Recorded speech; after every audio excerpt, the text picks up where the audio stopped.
Boa noite a todos os amados irmãos e irmãs, amigos e amigas que estão nesse momento nos ouvindo. Que a graça e a paz do Senhor esteja com cada um de nós. Nós estamos agora no momento da exposição da Palavra de Deus. E nesse momento do culto, eu quero convidar você para estarmos ouvindo a mensagem do Senhor através do livro do Gênesis. Nós estamos em exposição bíblica no livro de Gênesis e estaremos continuando hoje com o capítulo 12, a partir do versículo 10. Estaremos então encerrando esse momento, esse capítulo. E no capítulo 12, versículo do 10 ao 20, nós temos aqui uma grande lição. Eu estou chamando essa lição de uma fé imatura. Sim, uma fé imatura. Nós vamos perceber que Abraão, ou Abrão na verdade, Abrão, ele é chamado por Deus para sair da sua parentela, da sua terra. Nós entendemos isso no domingo passado, se você assistiu à exposição. Percebemos que Abraão deveria deixar tudo, deveria deixar a cultura que ele vivia, uma cultura idólatra, uma cultura de politeísmo. Muitos deuses eram adorados, na verdade vários deuses que existiam naquela época, e ele foi chamado por Deus para apenas adorar o único Deus, adorar apenas o Deus de Israel. E Deus chama ele para deixar tudo, deixa essa cultura, deixa essa forma de vida, vem com a sua esposa.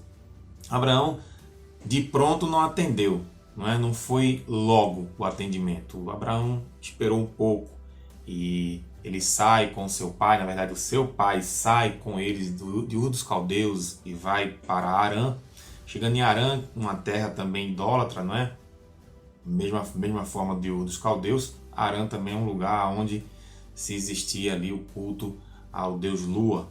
Portanto, ali o pai de Abraão morre e Abraão então ali atende o chamado de Deus e sai com sua parentela no sentido dos seus próprios bens, deixando então o restante do seu clã, da sua comunidade, provavelmente ainda com algum tio dele e com seus primos, é deixado e ele sai com Saraí, nesse momento, sai com Saraí e sai também com Ló, que é o seu sobrinho. Então saem para obedecer a palavra de Deus, para obedecer o chamado de Deus. Eu estou fazendo um resumo para que você que não assistiu à exposição passada possa entender agora da onde vamos partir.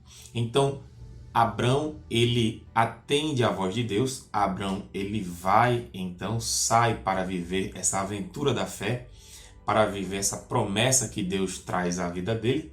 E agora chegamos no versículo 10 do capítulo 12, e eu quero que você acompanhe comigo. Então vamos lá. Gênesis 12, a partir do 10, vai dizer assim: Houve fome naquela terra, e Abrão desceu ao Egito para ali viver algum tempo, pois a fome era rigorosa. Quando estava chegando ao Egito, disse a Saraí, sua mulher: Bem sei que você é bonita.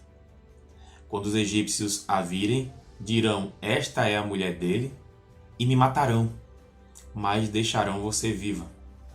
Diga que é minha irmã, para que me tratem bem por amor a você e minha vida seja poupada por sua causa. Quando Abrão chegou ao Egito, viram os egípcios que Saraí era uma mulher muito bonita. Vendo-a, os homens da corte do faraó a elogiaram diante do faraó, e ela foi levada ao seu palácio. Ele tratou bem a Abrão por causa dela, e Abrão recebeu ovelhas e bois, jumentos e jumentas, servos e servas, e camelos. Mas o Senhor puniu a Faraó e sua corte com graves doenças por causa de Saraí, mulher de Abrão. Por isso o Faraó mandou chamar Abrão e disse: O que você fez comigo? Por que não me falou que ela era sua mulher? Por que disse que ela era sua irmã?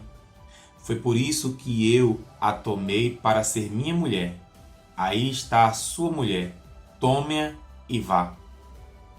A seguir o faraó deu ordens para que providenciassem o necessário para que Abrão partisse com sua mulher e com tudo o que possuía.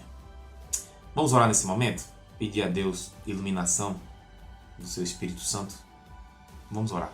Senhor nosso Deus, obrigado, Pai, porque o Senhor está aqui falando aos nossos corações, porque o Senhor está nos ensinando, porque Tua palavra é viva e eficaz e o Senhor vai trazer lições para as nossas vidas. E nos ajuda, Senhor, a ver a vida de Abraão e olhar para essa vida de Abraão e entender que nós não somos tão diferentes dele. Que no nome de Jesus, Pai, o Senhor possa estar nos iluminando e capacitando através do Teu Espírito Santo. E que venhamos a entender e a praticar a Tua palavra. É no nome de Jesus que nós oramos e te pedimos. Amém. Amém, amados. Uma fé imatura, era isso que Abraão tinha. Na verdade, queridos, nem sempre quando nós atendemos o chamado de Deus, nós estamos amadurecidos com a fé. E isso é fato. É só olhar para nós, é só olhar para as nossas vidas. Quando nós nos convertemos, nós estamos cheios de Deus e queremos então, através do Espírito Santo, falar de Jesus, fazer coisas, mas nós ainda somos meninos na fé, ainda somos crianças na fé. Na verdade, essa questão de maturidade e imaturidade, isso não depende muito do tempo de convertido. Isso vai de acordo com cada um. Tem pessoas que passam imaturos na fé cerca de 5 anos, 10 anos, né? Algo até um pouco esquisito de ver, mas existem pessoas com 10 anos de convertido e ainda são imaturos na fé. E eu poderia até acrescentar, talvez você esteja até pensando sobre isso, gente com 20 e 30, pastor, que são imaturos ainda, é verdade. Mas eu quero falar aqui de pelo menos algo que é o normal. O normal é que 5 anos pessoas ainda são imaturas na fé, mas pessoas com 5 anos de convertidos, não é, a Cristo, muitas vezes já estão maduros. Isso é muito relativo, né? Depende muito da pessoa, depende muito também daquilo que ela está colocando como propósito na sua vida em relação à sua santificação. Porque a imaturidade da fé tem a ver com o processo chamado santificação. Salvação, ela é dada e nós somos salvos a partir do momento que nós cremos em Jesus. Como o texto da palavra de Deus vai falar, né? Aquele que invocar o nome do Senhor será salvo. Aquele que crê então no Senhor Jesus Cristo recebe a salvação. Mas existe aquela questão de que você hoje é salvo, hoje é justificado, mas é imaturo na fé. E precisamos de ler a palavra, precisamos de aprender, não é? Com aqueles que nos ensinam a palavra, precisamos de estar como agora, ouvindo a palavra de Deus e aprendendo ainda mais da palavra de Deus. Eu, particularmente, não só prego, como também ouço pregações, ouço também mensagens, ouço também ensino da palavra, porque o crente em todo momento estará sempre ouvindo e se alimentando da palavra. Portanto, de alguma forma, nós estamos sempre crescendo na fé, no sentido de amadurecê-la. Mas olhemos agora para o texto, né? E vemos Abraão. Abraão saiu, foi. E a primeira questão que nós vemos no texto é que no versículo 10 do capítulo 12 vai dizer: houve fome naquela terra. É engraçado isso porque Deus tinha prometido a ele: sai da tua parentela, vai para uma terra que eu vou te dar, né? E lá você será próspero, vamos dizer assim, num resumo, será próspero. E na verdade Deus não está mentindo. Na verdade Deus está mostrando a Abraão que haverá uma grande nação a partir dele, mesmo sendo a sua esposa estéril, mesmo ele sendo de idade, não é? Abraão, quando sai, toma essa decisão, tem 75 anos. A Sarai, ela tem 65, não é? 10 anos a menos que ele, enfim. Eles já são pessoas assim, poderíamos dizer idosos, não é? Mas sabemos que naquele tempo as pessoas tinham um pouco mais de vigor do que hoje em dia, mas eles já têm idade já de amadurecimento, né? Nesse sentido, da idade. Mas não era maduro na fé ainda, porque tudo era novo para ele. Ele não via esse Deus, ele atendeu esse Deus e houve fome na terra, porque nem sempre quando Deus promete para nós, dá promessas para nós, nem sempre tudo é perfeito, irmãos. Essa terra ela era perfeita antes do pecado, né? No Jardim do Éden era perfeito. Mas depois do pecado de Adão e Eva, nada nessa terra é perfeito. E existia então, naquele local, existia naquele lugar fome, né? Abraão foi em direção, no versículo 9 ainda do capítulo 12, Abraão foi em direção ao Negueb. O Negueb, ou Vale do Negueb, é um local onde é árido. As terras do Negueb, né, elas ficam na região sul de Canaã. Então era a terra que Deus estava dando para ele realmente, né? A terra de Canaã. E ao sul dessa terra de Canaã estava o Vale do Negueb. E Negueb era um lugar árido, e um lugar que havia momentos de sequidão total e momentos de prosperidade no sentido, né, de umidade, chuvas. Então o que é que acontece? Aquele momento estava no momento da fome. Mas o que queremos aqui mostrar é que a partir do versículo 10, quando diz que houve fome naquela terra, Deus providenciou alimento para Abraão e para o seu clã e para a sua comunidade. Não faltou alimento.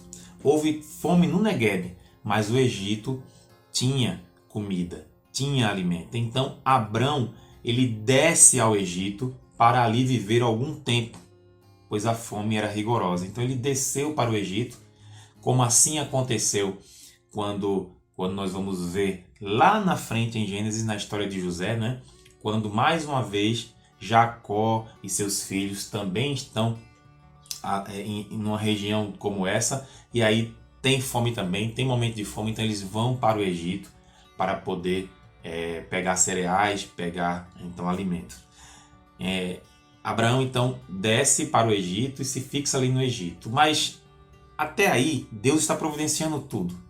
Só que sempre nós vemos, e isso acontece em nossas vidas também, sempre nós vemos as ações humanas, não é? Deus está providenciando, Deus está fazendo, mas o homem sempre quer dar o seu jeito. Isso é uma característica da imaturidade da fé, porque a gente sempre quer colocar a nossa mão humana, a gente sempre quer dar aquele jeitinho humano, e não é jeitinho brasileiro, é humano mesmo. Abraão faz isso. Abraão, no versículo 11, olhe lá, vai dizer assim: quando estava chegando ao Egito, disse a Saraí, sua mulher: bem sei que você é bonita. Realmente, Saraí era uma mulher formosa. Ela tinha seus 65 anos, mas o nome dela, não é, que significava princesa do deus Lua, e depois, não é, deixa de ser Saraí para ser só apenas Sara, e aí se torna um nome hebraico princesa realmente. Esse nome vinha a calhar na vida dela no sentido de que ela era uma mulher bonita. Ela chamava a atenção. Perceba que uma civilização como o Egito, onde existiam mulheres também bonitas, as egípcias, não é? E geralmente era um povo que gostava de pinturas, não é? Gostavam de estarem sempre se vestindo a caráter, tinha uma certa questão cultural, não é? Das mulheres estarem sempre bonitas e sempre naquela época já mais pintadas, adornadas. Os egípcios acharam ela bonita. Então realmente Sara era uma mulher muito bonita aos olhos, apesar da sua idade. Provavelmente ela tinha então uma beleza que quando se olhava, né, com certeza havia elogios. E Abrão sabia disso. Então Abrão fala para ela, né? Bem sei que você é bonita. E no versículo 12 nós vamos ver então a atitude matura de Abrão. Abrão vai dizer no versículo 12: quando os egípcios a virem, dirão: esta é mulher dele, e me matarão, mas deixarão você viva. Havia uma prática naquela época, alguns reis, e aí Faraó com certeza fazia isso, de alguns reis, de que alguns nômades ou estrangeiros que passavam nas terras desse reinado, alguns reis tinham algumas imposições. Era tirania realmente, de tomar os bens de povos que passavam ali, né, de pessoas, estrangeiros que passavam ali, tomar os bens desses estrangeiros e principalmente tomar as mulheres desses estrangeiros, sejam filhos, né, sejam mulheres que pertenciam a esse povo. Isso era a tirania. Os reis não obedeciam nenhum tipo de lei, ou se tinha lei, era a lei deles. E o povo de Deus, lá na frente, com Moisés, não é? Nós vamos ver que existem leis que regem o povo de Israel, que Moisés apresenta. Inclusive, uma dessas leis fala de tratar o estrangeiro com dignidade. Então, o estrangeiro que chegasse em Israel, passasse por Israel, deveria ser tratado bem, deveria ser dado a ele alimento, deveria ser dado até casa, não é? No sentido dele poder estar ali passando um tempo dentro do povo e, inclusive, se esse estrangeiro quisesse então se tornar prosélito, ou seja, se tornar um judeu, também daria-se guarida a ele no sentido de recebê-lo como povo de Deus, ele aceitando então a adorar Yahvé, não é? O Deus dos judeus. Então, olha só, provavelmente o Egito fazia a mesma coisa, tomava as mulheres, não é? Mas existia algo no Egito, talvez diferente de outros reinados, de que tomar a mulher, mas que ela não fosse casada. E aí está a diferença então da questão de Abrão não ter se colocado, não é? Colocado à frente de Deus. Deus deixou ele ir para o Egito, Deus deixou ele se estabelecer no Egito no momento de fome, depois ele voltaria para o Negueb. Mas Abrão agora vai para sua mulher Saraí e faz então, arquiteta então, algo nem sabendo o que ia acontecer, não é? É a imaturidade da fé, realmente. E vai fazer com que, olha, já vou deixar tudo esquematizado aqui, já vou deixar tudo organizado para que eles não tomem você, me matem e tomem você como mulher. Só que a questão é, nós vamos perceber no texto de que Faraó vai falar isso para ele, mas eu não sabia que ela era tua esposa. Você falou que era sua irmã. Então, nisso aí, nós percebemos quando Abrão toma decisões que não eram para ser tomadas. A fé, meus irmãos, é algo onde Deus diz algo e nós devemos confiar naquilo que Deus diz. E nós não vamos fazer o que bem entendemos ou bem queremos. E muitas vezes nós fazemos isso. Então, continuando o texto, ele vai dizer isso, né, para que se mantenha viva. Aí vão deixar você viva e também eu estarei vivo, né? Eles não me matarão. Então, no versículo 13, vamos continuar, vai dizer: diga que é minha irmã, para que me tratem bem por amor a você, e minha vida será poupada por sua causa. Essa questão da irmã, queridos, eu quero deixar aqui claro também que irmã era um termo utilizado muitas vezes geral. Como assim? Não era que Sara poderia ser a irmã realmente carnal de Abrão, né? No capítulo 20, versículo 12, Abrão vai afirmar que ela é sua meia-irmã para o rei Abimeleque. Vai dizer, ela é minha meia-irmã, é filha do meu pai. Mas mesmo ele falando isso, ali no capítulo 20 e 12, afirmando que ela é sua meia-irmã, nós temos algo aqui de apresentar para vocês que essa questão, esse termo irmã, poderia ser Sara também uma sobrinha dele.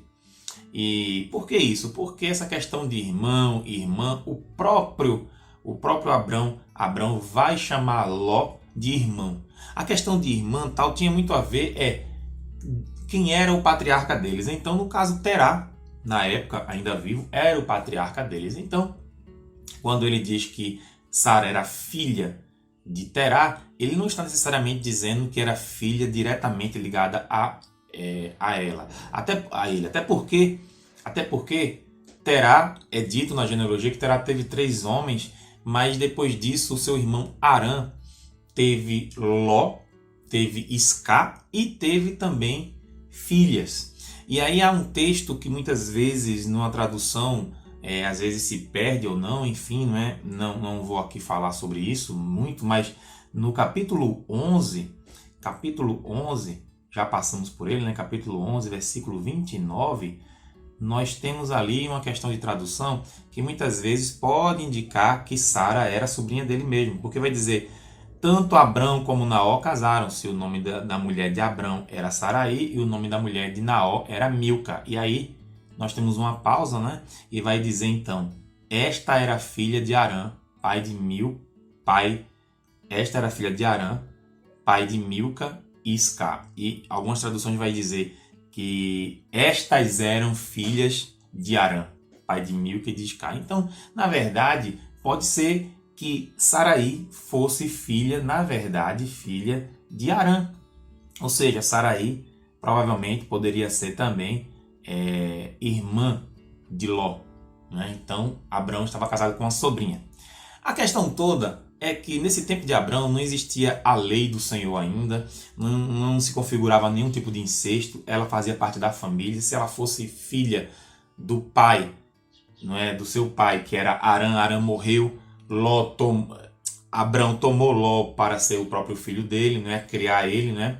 E se nós entendermos aqui, as filhas também ficaram sozinhas, então uma casa com Naó e a outra provavelmente, que é Saraí, casou com Abrão. Então a questão aqui de dizer assim, diga que é minha irmã, não era verdadeiramente mentira. Seja ela meia-irmã diretamente de Terá, ou, o que é mais provável, ela fosse sobrinha, né? Filha de Arã, sobrinha de Abraão. A questão toda não foi dizer que ela era irmã dele, porque isso não era uma mentira, né? Mas ao mesmo tempo existia algo aí chamado omissão. Veja que a fé imatura, ela não só toma decisões erradas, toma decisões que não deveriam ser tomadas, como também tem outro detalhe. A omissão é uma meia-verdade. A omissão é, na verdade, uma mentira que não está sendo dita, mas está sendo vivida. Se você, quando omite algo, ou seja, omite a verdade, o que você está dizendo? Você está dizendo que, bom, eu não vou falar a verdade, vou omiti-la, e o que acontecer, eu não tenho nada a ver com isso. Mas a omissão é isso, a omissão é esconder a verdade. Qual será o pecado maior? Mentir mesmo ou omitir, esconder a verdade? Tudo isso é pecado. Tanto mentira, como também não dizer a verdade, nós estamos pecando da mesma forma. E foi o que Abraão fez quando pediu para Sara, não é? Ali no versículo 13, diga que é minha irmã, para que me tratem bem por amor a você, e minha vida será poupada. Não é poupada por sua causa. Olha, colocando a mulher numa situação complicada. A omissão, a imaturidade de fé, já havia tomado uma decisão errada. E agora, além da decisão, coloca a mulher como sendo o escudo dele. Queridos, queridas, cuidado. A fé imatura nos leva a fazer coisas erradas, coisas que não vêm de Deus. Vamos continuar no versículo 14, vai dizer, quando Abrão chegou ao Egito, viram os egípcios que Saraí era uma mulher muito bonita. Aconteceu o que ele realmente achava que ia acontecer, e se era bonita, iria acontecer. Mas ele deveria confiar em Deus, porque ele não sabia de alguns detalhes de Faraó, alguns detalhes do Egito, né, como reino. Então, continuando no versículo 15.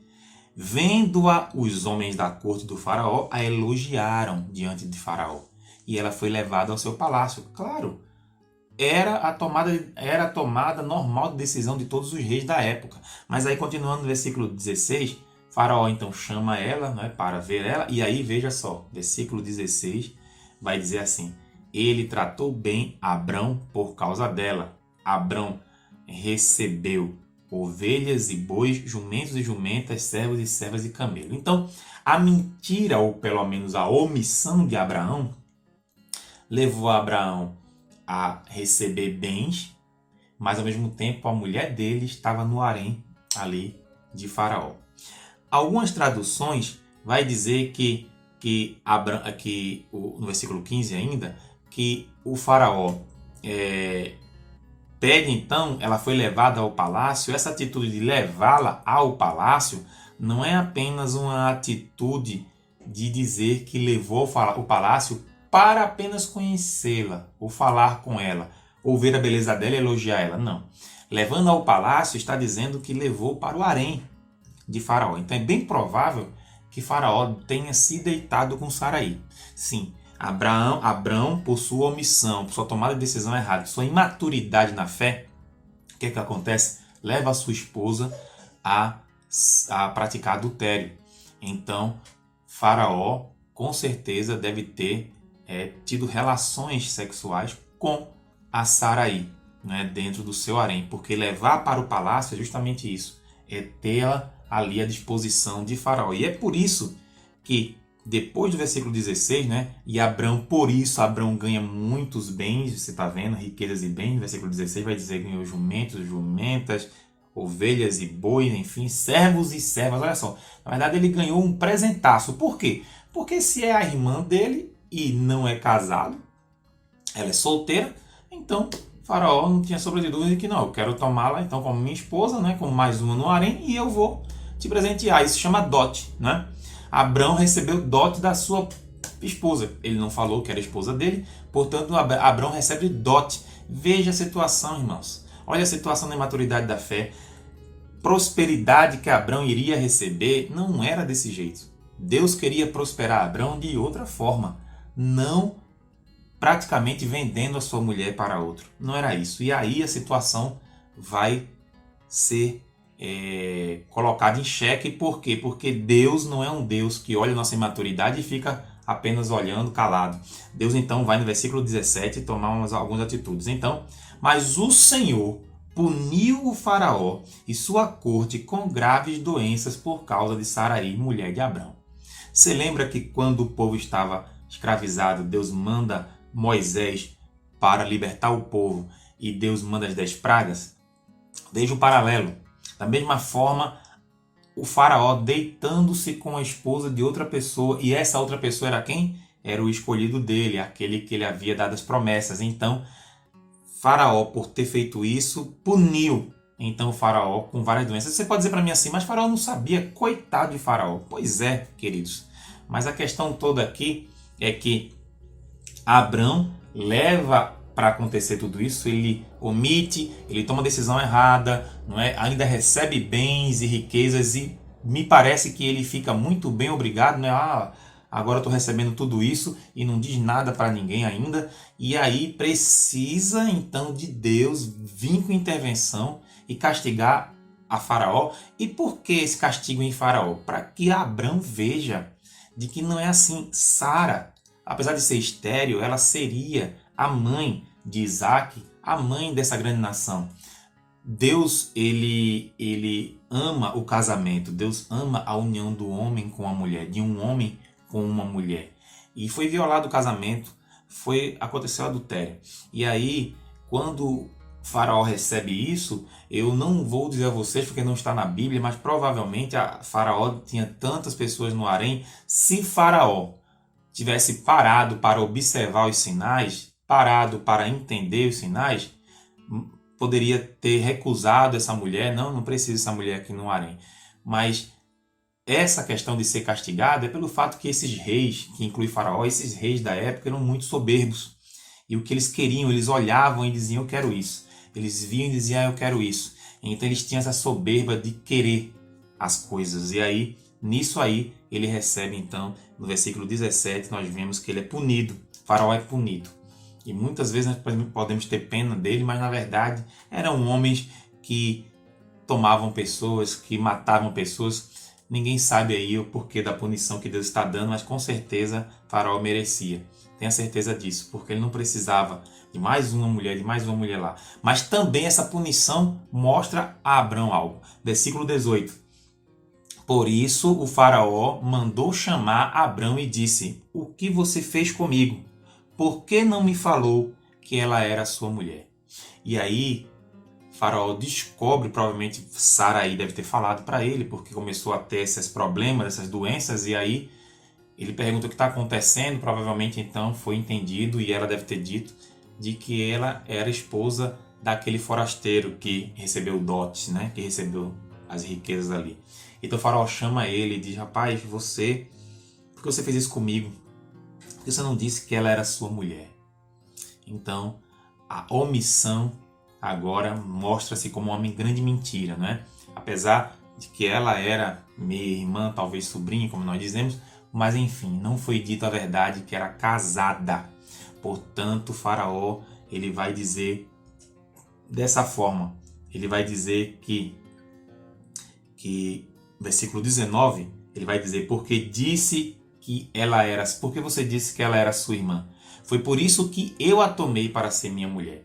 Então perceba que Faraó agora diz a Abrão o seguinte, porque você disse que era sua irmã, eu tomei ela para ser minha mulher, porque eu achava que ela era solteira. E ele vai dizer isso, né? De qualquer forma, nós não conhecemos o coração do Faraó, nós não estávamos lá, Deus conhece todos os corações, mas a grande questão que Faraó vai dizer para Abrão é isso. Abrão, você mentiu para mim, porque disse que ela era sua irmã, foi por isso que eu a tomei para ser minha mulher. Aí está a sua mulher, tome-a e vá. E diante daquela punição que Deus estava dando, né, porque ele estava sendo um adúltero, o Faraó, né, estava sendo um amante, vamos dizer assim, a Sarai estava sendo uma adúltera, e quem provocou isso foi o seu marido. Gente, olha só o que acontece quando a pessoa toma decisões fora da vontade de Deus. Então, no versículo 20, vamos encerrando dizendo: a seguir o faraó deu ordens para que providenciassem o necessário para que Abrão partisse com sua mulher e com tudo o que possuía. Se nós tivermos alguma lição para aplicar diante de tudo isso que colocamos aqui, ou que da exposição em Gênesis que nós vimos nessa noite, nós vamos ter uma lição. E a lição é: cuidado. Cuidado com as suas mentiras, cuidado com as suas omissões, porque talvez você não esteja mentindo, mas não esteja contando tudo para o seu marido. Talvez você não esteja contando tudo para a sua esposa. Cuidado, porque nesse texto nós vamos ver a imaturidade da fé. E o que é ter uma fé madura? Primeira lição: a fé madura é confiar em Deus. Confie em Deus tudo. Confie em Deus tudo. Tudo da sua vida, confie em Deus. E quando digo tudo da sua vida, confie em Deus, estamos dizendo até mesmo coisas omissas. Segunda lição: cuidado para não estar fazendo o que Abraão fez, omitindo. Queridos, o que você esconde hoje será revelado lá na frente. Não adianta você omitir, esconder. Você até acha que esconder, não dizer nada, não é mentira e eu vou esconder, pastor, porque isso pode acabar com o meu casamento.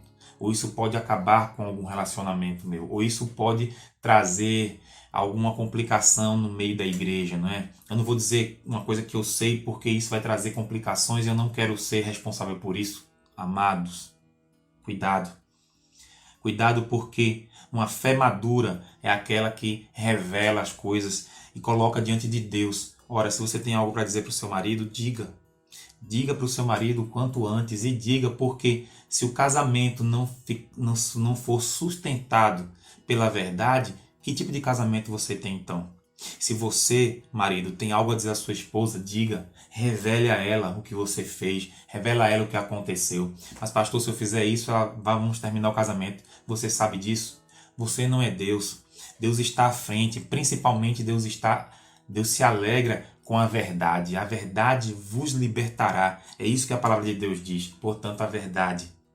Se você tem algo a dizer ao pastor, se você tem algo a dizer em relação à igreja, em relação a um irmão, e dizer, olha, eu sei que está acontecendo coisas erradas e eu não tenho coragem de dizer ao pastor. Fale ao pastor, meu irmão. Ligue para o seu pastor. Não estou dizendo só de mim, das minhas ovelhas comigo, que também é para vocês, mas também se alguém está assistindo aqui que é de outra comunidade, fale com seu pastor, ligue. Às vezes nós achamos que isso pode ser fofoca. Não, isso é uma pessoa de fé madura, que tem que dizer algo que é verdadeiro, porque está vendo que está acontecendo coisas que vão explodir lá na frente. Portanto, se você com a fé madura fizer algo, vai ser bem melhor. Permita dizer, havia fome naquele lugar, havia fome. Negueb estava passando por uma escassez. Deus coloca Abrão no Egito. Abrão não era para ter tomado atitude nenhuma, a não ser estar lá. E se alguém perguntasse, olha como a sua mulher é bonita. Pois é, ela é muito bonita e é minha esposa. Talvez essa história seria de outra forma. Deus iria proteger Abrão de alguma forma. Se o faraó, mesmo assim, tomasse a sua esposa para tê-la no harém e quisesse matar Abrão, Abrão não ia morrer. Abrão tem uma promessa para ser o pai da fé. A promessa de ser o pai de uma grande nação. E com certeza Faraó seria punido, assim como foi, seria punido por tomar uma mulher casada. Mas o que acontece é que nós vemos nessa história, nesse trecho de Gênesis, de que Abrão era imaturo. Precisava de aprender muito ainda. E com sua imaturidade ele fez a sua mulher deitar-se com um homem desconhecido. Esse homem desconhecido sofreu alguma punição e no final de tudo isso, Abrão sai realmente de cabeça baixa e envergonhado. Cuidado, meu irmão, minha irmã. Talvez você esteja sendo envergonhada até hoje na sua vida porque você não está falando a verdade. Porque você está sendo imaturo e imatura. Porque você não está abrindo o coração e vivendo conforme Deus quer. Para encerrarmos, talvez você não esteja omitindo nada, não esteja igual a essa história, mas o grande tema dessa história é a imaturidade da fé. Se você não está mentindo, se você não está omitindo, mas de alguma forma você está tomando decisões que não são decisões conforme a vontade de Deus, isso também é uma imaturidade. Cuidado, Deus te colocou aonde você está para ser luz, para ser bênção. Não fique achando de que as coisas estão ruins, estão péssimas. Não tome suas atitudes achando que tudo vai melhorar, porque as coisas só vão dar certo conforme a vontade de Deus na sua vida. Creia, tão somente creia, e faça como vai acontecer com Abraão lá na frente. Precisa de fé, precisa de crer, porque Deus vai completar a boa obra na sua vida e na minha vida. Quero orar com você nesse momento. Senhor nosso Deus, obrigado, Pai, por essa palavra. Obrigado, Senhor, por essa exposição em Gênesis. E obrigado porque o Senhor tem feito maravilhas no nosso meio. Obrigado, Pai, porque o Senhor tem dado sustento a nós. E eu sei, Senhor, que a Tua vontade é uma vontade, ó Pai, plena em nossas vidas. Nos faz ter fé, Senhor, no sentido de nos dar uma fé que venhamos a amadurecê-la. Já temos essa fé, mas amadurece ela. Que venhamos a ser servos e servas maduros diante do Senhor, tomando decisões corretas, principalmente decisões que é a Tua vontade. Nos ajuda a viver a Tua vontade, Pai. É no nome de Jesus que nós te pedimos. Amém. Amém, queridos? Que Deus te abençoe, meu irmão. Que Deus te abençoe, minha irmã. Deus te abençoe, amigo e amiga. E, a partir de hoje, faça conforme a vontade de Deus na sua vida. Faça o correto, o certo. A fé imatura precisa de amadurecer. Deus te abençoe essa semana e nos encontramos no próximo domingo, se Deus assim permitir.